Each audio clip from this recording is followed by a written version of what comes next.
Heart play के 2 packet और 1 packet tissue. Lucky जो कि अपना पेन लेकर खड़ा था, हार्ट प्ले का नाम सुनते ही झिझक गया। असल में हार्ट प्ले नाम का एक कंडोम आता था और इसलिए उसका नाम सुनते ही लकी शर्मा गया था। इतने साल से भी मेडिकल की स्टोर पर काम करने के बाद उसे इन चीजों का नाम सुनने में शर्म आती थी। हेलो भाई, लिखा कि नहीं लिखा? उस आदमी ने फिर से लकी से पूछा। जी सर, लिख लिया सर, लिख लिया। लकी ने खिसिया कर हंसते हुए कहा। लिख लिया तो फिर लेकर निकल, उस लड़के ने कहा। उसकी आवाज सुनकर ना जाने ऐसा क्यों लग रहा था कि वो बहुत बड़ा आदमी था। जी सर, मैं सर, लेकिन सर बाहर तो बारिश हो रही है, लकी ने कहा। उसने देखा कि बाहर बहुत तेज बारिश हो रही थी। उनकी दुकान के सामने पानी भर गया था और तेज हवाओं की वजह से चमन मेडिकल स्टोर का बोर्ड भी गिर गया था।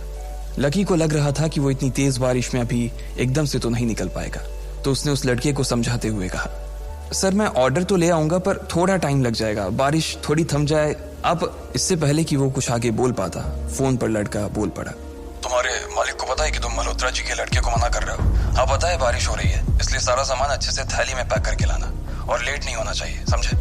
उस लड़के ने कहा और इससे पहले कि लकी आगे कुछ कह पाता, उसने फोन काट दिया। उधर से लकी के दुकान का ओनर उसे घूर कर देखा जा रहा था।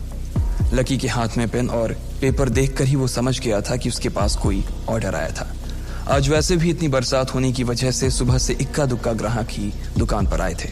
ऐसे में उसकी दुकान का मालिक एक भी ऑर्डर को छोड़ना नहीं चाहता था। वो लकी को देख रहा था और लकी बारिश की ओर देख रहा था। बारिश का बहाना नहीं चलेगा, जाना पड़ेगा, चमन लाल ने कहा। मैं बहाना नहीं कर रहा सर, थोड़ी बारिश धीमी हो जाए तो मैं चला जाऊंगा। अभी आप खुद ही देखिए कितनी तेज बारिश है। वो पता नहीं कोई मिस्टर मल्होत्रा का कोई बेटा कुछ ज्यादा ही जल्दी में था, मैं साइकिल से तो पहुंच नहीं पाऊंगा इतनी जल्दी। लकी ने उनकी ओर देखते हुए कहा। क्या कहा? मिस्टर मल्होत्रा जी का बेटा?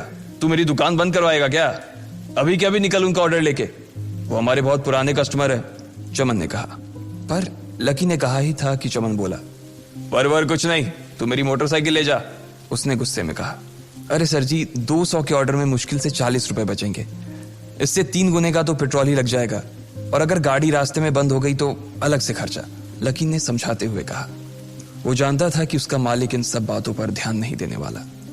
चमन लाल बोला, कोई बात नहीं, तू जा, चाहे जो हो जाए ग्राहक नाराज नहीं होना चाहिए, और वैसे भी वो मल्होत्रा जी का बेटा है। चमन लाल ने मोटरसाइकिल की चाबी लकी की ओर उछालते हुए कहा। लकी ने चाबी ली। उसे देखकर उसके अंदर मिक्स फीलिंग आ गई। एक तो वो बहुत खुश हुआ कि बड़े दिनों बाद बाइक चलाने को मिलेगी, पर वहीं दूसरी तरफ दुखी इसलिए हुआ कि बाइक मिली भी तो ऐसी तेज बारिश में, अगर खराब हो